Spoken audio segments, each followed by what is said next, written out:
2, 3, 4.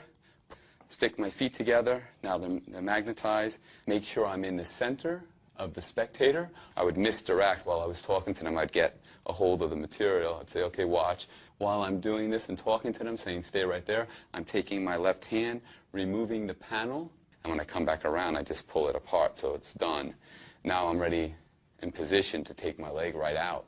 Remember, it's important to create some misdirection. You don't want them concentrating on your legs at this point. You want them looking elsewhere so that you can do the dirty work, which is probably the most difficult part, to get your leg out and planted, and then to get your leg back in is where you really need to be slick. So when you're in this position, I usually just bring my hands forward while I come and get everything to position. Now the next phase of this is just literally to balance yourself, as we discussed before, and just create the illusion in presentation that you're going to float. Arch your back, look up in the air, bring your hands up and be.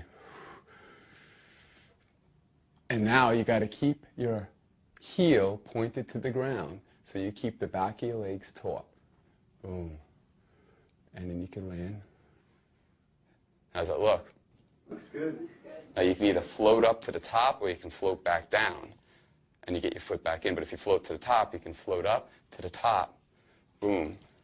And this is the position you land in. Your foot actually lands on top of the shoe. This is obviously the most difficult technique and effect to do, which I did on a sidewalk, and I also did in a